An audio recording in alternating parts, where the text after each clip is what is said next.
We are Squad Games. I'm Dakota. And I'm Saya. And I'm Giacomo. And this week we challenged ourselves by painting a set of Into the Dark Terrain in our own styles. And because it's a challenge, we need a winner, and that's where you come into play. Whoever you think did the best job, cast your votes in the comments below. And if you think someone did a super good job, or if you just want someone else to lose, double vote for them on Instagram. There's always going to be a winner, and there's always going to be a loser. The winner, the person with the most votes, gets the honor of wearing the Squad Games crown during our next episode. The loser has to eat a habanero pepper, and the loser is the person with the least amount of votes. G, you want to take us away? I will.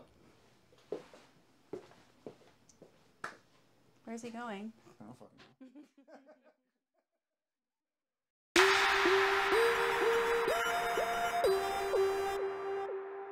So before I started painting everything and assembling, I had to think of a theme. And I was thinking to myself what colors I was really into. And I was really looking at orange and reds. So I got into my car and I drove down to Lowe's, where I picked up 3 cans of spray. The Krylon Fusion Spiced Amber, the Brick, and then a Krylon Fusion Flat Color.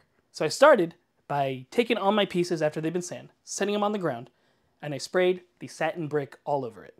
Once that dried, I then used the Spiced Amber, and from the top down of the piece itself, I shot it from here in order to get this kind of gradient effect so you could build in the shadows from the brick from earlier. Once that was dry, flipped it over, did the same thing. Once I had all my pieces and walls done that were in that color, I took them upstairs and I dry brushed it with some Screaming Skull. Once I started my hatches, instead of using the Spiced Amber for the color, I wanted it to be a little different from the rest of the piece. So I used Wraithbone from Games Workshop. I did the same thing where I sprayed it on from the bottom in order to get the gradients of the red. Then I took that upstairs and I dry brushed that with Monument Hobbies White, one of my favorite whites that I've used, hands down. So then once we got into some detailing of this wall itself, I went ahead and painted a lot of these wires just to kind of break the monotony of the colors. And I picked out some skulls and did the same thing, and then hit them with some washes in order for them to get that real dark and dingy color, but without getting too brown. After that, I started working on the caps. Now, there's about 30 of these things, so I had to spray them all down in the satin brick, but instead of using the Spiced Amber, I just dry brushed them with Averland Sunset in order for them just to have a little bit of raised pickups and for them to kind of show off on the other parts so they jump out. Really what I was going for was a lot of visual aids on this board, so it's easy to tell what's what when you're playing the game. So once this was all highlighted, dry brushed, and assembled, I realized I needed a little bit more done to this thing. So I got my AK grease pencils out and started chipping the hell out of these things. And let me tell you, that took a long time. I spent maybe a good 2 hours just chipping pieces left and right. But I think the results show themselves. I needed to have something near the bottoms because they just looked a little too plain. So I got some sterling mud that I had sitting in a corner somewhere and just applied it all around to any of the visible bottoms over here. So after adding all those details, I still wanted just a bit more. And what I did was I went and got some AK Crusted Rust Deposits. This is my first time working with any of those sort of paints, the enamels. They're a lot of fun to work with.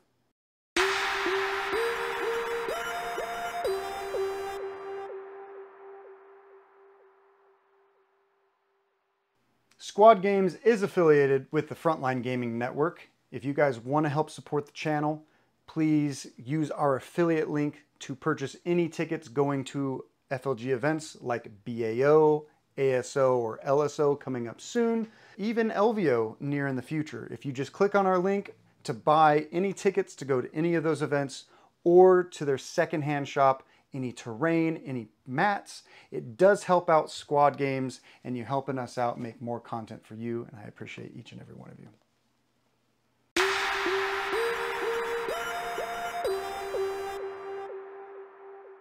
The theme behind my board was Nurgle inspired, but instead of going more cartoony, which I think is very oversaturated in this theme, I decided to go more grim dark. So it's a very realistic take on what a Nurgle infected ship would look like. I did this by painting a ship in its entirety as a pristine ship, and then I went ahead and infected it. And I think that really added layers to this terrain set and created a really cool effect, honestly. I did that by starting with brain matter. I primed everything in brain matter. It's a very new color for me, but I actually thought it was the prettiest color. Despite the name of it, it's a very pretty color. And from there, I did almost all the detail work in silver and gold. For the silver, I used Vallejo metal color, and I used Retributor armor from Citadel. And those were the two primary detail colors. I knew going into it, when I grimed everything up, those two colors were gonna be the metals I wanted to really pop through everything. Abaddon Black and Mephiston Red were, for, I would say, the other two colors I used the most, just, you know, for solid colors. I did use Monumental Hobbies Pro Acrylic Bold Titanium White, which is the best white on the market. Hands down. Absolute. Truest white, thickest white. It's just pristine. I use that on a lot of skulls because I did know that I was going to have to grime that up too, and I really needed that white to pop through, and I highly recommend that. This is not sponsored, but if you ever want to sponsor us, Monument Hobbies, I love your stuff. After I got done doing the gold and the silver detail, I focused on my doors. The doors do also have gold and silver, but this is actually my biggest mistake, I would say, and if I had to do this again, I would not attach the doors to the walls before painting them. Not only did it make it difficult to get into certain like positions when you're painting, I airbrushed them, and I did that because the doors have really deep crevices I didn't want to shove a paintbrush into. I used Monument Hobbies Burnt Red. Gorgeous color. The issue was with it being attached to the walls already. I had to create like little paper towel like cover-ups, and it just ended up being a lot more work, and we were kind of pressed for time during this challenge, so it's not something I would have just liked to have painted the doors separately and then reattach them. Once it was finally all done, it was time to grime it up. And I used streaking grime, and that is the MVP of this entire project. And I used it in a very non-typical way because I didn't want to dull my metals down already. It did alter the color of the metals. A lot of the gold ended up copper. Gorgeous color. And then the second MVP, Citadel Typhus Corrosion. I packed it up in the bottom because I wanted a ship to feel like it was just like in sludge, settling in. So I was able to do it from bottom up to kind of lighten it as it went up. I was also able to like pack it into corners to kind of fill in like areas that didn't have too much detail. It just ended up being wonderful. It just super disgusting. I loved it. Problem was that it stuck to my fingers. Wear a glove, guys, because that stuff would be on my fingers for a while underneath my nails, and I was like, what is this? What is this? And you don't want to live through that. One really fun product that I got to use for my very first time was Uhu. I think it's called Uhu. I jokingly call it Uhu because it's spelled U-H-U, and I'm like, I have no idea what this is, but it actually ended up being a super cool product. I'll show you a piece of it up here. It was able to create these very fun slime effects. This was done by mixing paint. I was able to blend, I think, a green and a brown together, and the consistency was never right because you have to work in very, very, very small batches with this because it takes a little bit of time. I'd say maybe about 15 seconds of stirring for it to become tacky, and then it only has maybe a 30-second like window where you can actually use it before it becomes too hard. I tried not to waste the product, so what I would do is I would use the harder consistency down at the vents where I could kind of pack it in. But while it's really pliable, you're able to get these really gorgeous, like stretchy product. I absolutely love this product. I think this is super cool. So after letting that also dry, I went through and did a lot of my airbrushing detail, and that would be the airbrushing on the screens. I went in with Golden High Flow Titanium White. After that dried, I used Tesseract Glow for all of the screens. I really love that. That looks like it's actually lit. And then on the lights, I was able to get a really cool glow by using the Golden High Flow Transparent Yellow Medium. That was beautiful, especially layered over the white very beautifully. It did give a very, very, very vibrant, glowy look. And I was able to dry brush just a Uriel yellow over the top of it. And that really, really gave a nice depth to it. I highly recommend really exploring layering colors, especially with lights, because I feel like it can give a very fun depth to what you're doing. And because mine was so dark and gross, like my walls were so dark and gross, I just kept making them darker and darker and darker. The light choice was really important in this particular because it was like the one thing that really draws your eyes to the board. And I don't know, I just think it turned out pretty well. The only other thing I added was I went through with the Blood Angels contrast paint from Citadel, and to kind of like highlight eyes here and highlight screens here, anything that I kind of prepped with the airbrush white, and you know, it all came together. This was a very detail orientated project, especially for myself. I timed myself doing some of it. It on average took about an hour and a half to 2 hours per section to do. So it was very intensive. I was able to get it done in a month, working on it mostly in the evenings and on the weekends. But I very much enjoyed the way it came out, and that is why I think I deserve to win. But yeah, any comments, any suggestions? I know I didn't use Streaking Grime right, but it turned out amazing, and you can't tell me it didn't. But yeah, that's what I did.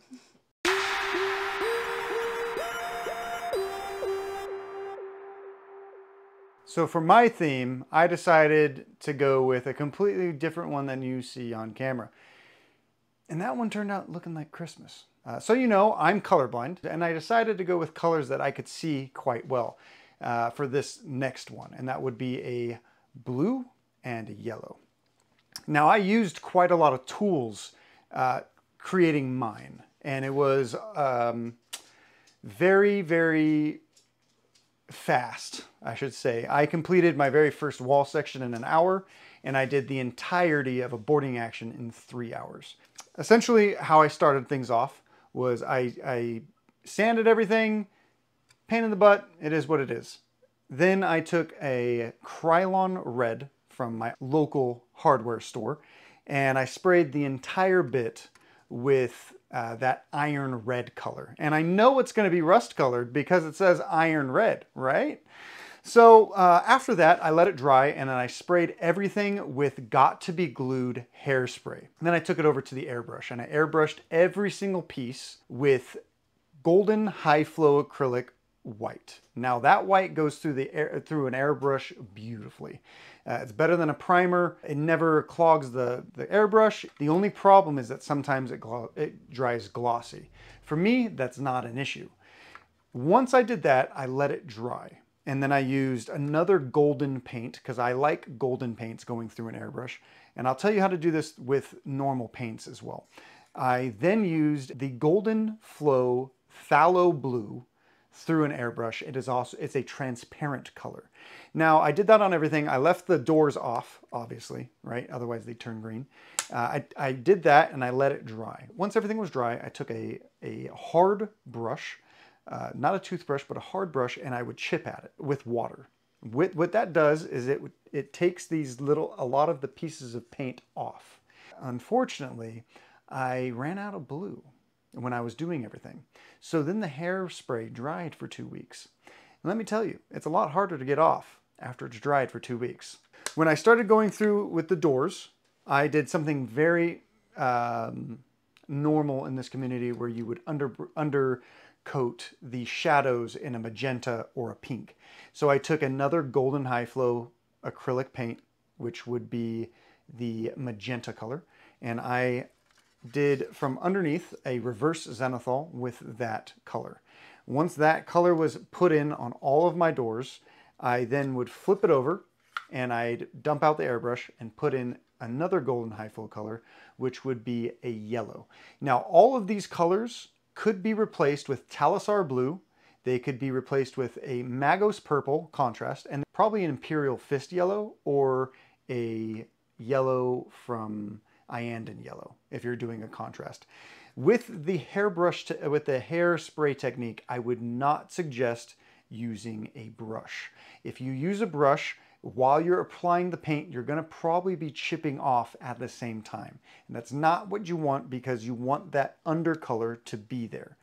Another thing that you can do to even take this to the next level is that after you do the red undercoat, you can do a brown and a light rust stippling effect, and that will bring out whatever you chip off more. It's just more effort than I thought was worth, because I was going to use the best product out here, and we'll get to that in a second. Firstly, after I did all that, before I moved on to my final step, I went through with my favorite color white. Unlike the Heretics that you saw before, it would be AK Interactive's Matte White. I love that color. It has a beautiful coverage, while Monuments is great. And I love you, Monument. I do. AK has you beat. They're great. So before we get into the magical product that is Dirty Down Rust, the thing that makes this look like it's going to give you tetanus, we want to matte coat everything. So now we've done the chipping. We're happy with the chipping. We're happy with everything else that we've done in the process. The doors are attached. The caps are attached. Everything is done separately. You put it all together. Now you're going to matte coat it with a varnish. Now I used Krylon matte varnish. It's a great varnish, great matte color. I've never had an issue with it. Let it dry for 6 hours and was ready to go from there.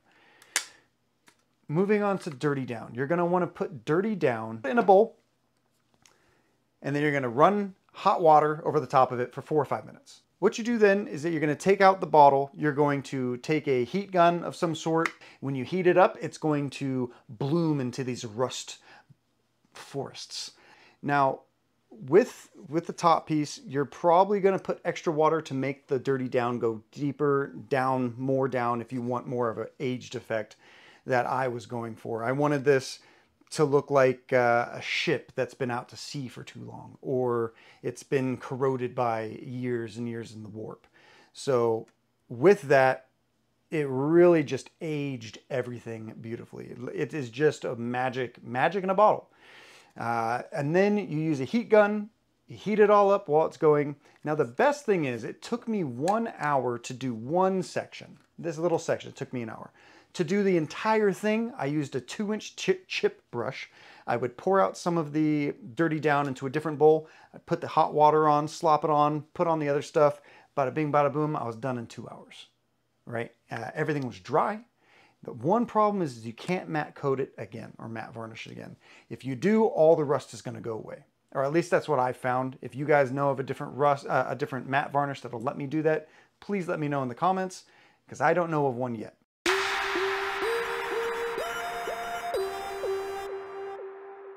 You guys did a great job in that terrain challenge. Thanks.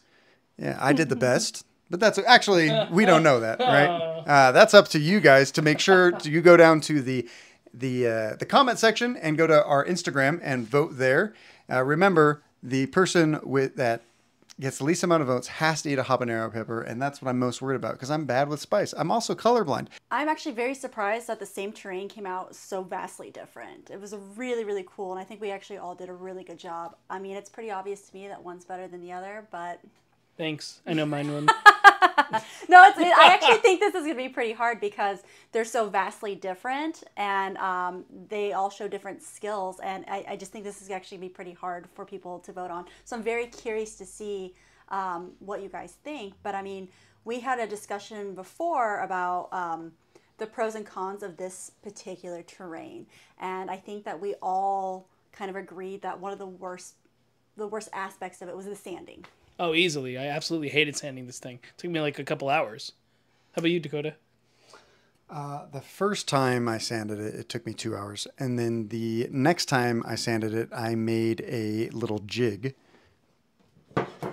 This bad boy, 12 inches long, 100 grit sandpaper that... Oh my gosh. That made a entire boarding action doable in 15 minutes. This is ingenious. This is so cool. Yeah. So after I did it once, I decided I never wanted to sand it again. And I have like 8 of these boarding actions to make for our current tournament series coming up. So that's another reason why if you want to play any boarding actions or you want to come and play in our tournament series, come on down. We're in the Southwest. We go all the way to Vegas, and we're based in SoCal. We play a lot of tournaments there. So out of that, you know, what else did you guys enjoy about, or what did you guys disagree or not like on this terrain? I think the sanding really, the amount of sanding, if not done correct, led to other problems. Some of the problems I think we were discussing is that the caps that hold the terrain together can be very, very, very tight. And so repositioning a lot of these these walls becomes a huge challenge. Yeah, I think that's pretty much the worst about it. What about the good stuff, G? You know, I was a big fan of the detail on this thing. I had a lot of fun just going through and picking out parts that I thought would stand out. And I mean, get some close-ups here and you can take a look at those. And this set lends itself for a lot of details, and I do like that about this. That's one of my favorite parts of this. Yeah, I think that the details also allow the painters to kind of pick and choose what they're going to highlight, and I think that really can change like the mood of the piece. Like you can make this very very light and very clean, or you could really like use very heavy washes that kind of settle into the nooks and crannies to make it a lot darker, grimdark piece. And I think that's kind of one of the better aspects of this terrain. Yeah, there's a lot of creators on YouTube already that make have great tutorials on this. You know, so we're just doing our part, you know, making stuff. That reminded me of Starship Troopers. I'm doing my part. Yeah, so if you guys liked our content, if you guys liked it, make sure you subscribe. You can share it with your friends. It helped out the channel quite a lot. Outside of that, you know. Be sure to vote. You know, one of us is going to be the king or queen of our next challenge, and the other one is going to have a very, very, very hot mouth. So it is what it is, but we're looking forward to hearing your thoughts and your comments, and vote for me. No, vote for me. You can vote for them. No, he likes spice. That's not fair. Yeah, it's fine with me. Yeah. Well, I just want to say a last thank you to our patrons, and thank you guys so much. And until next time, squad out.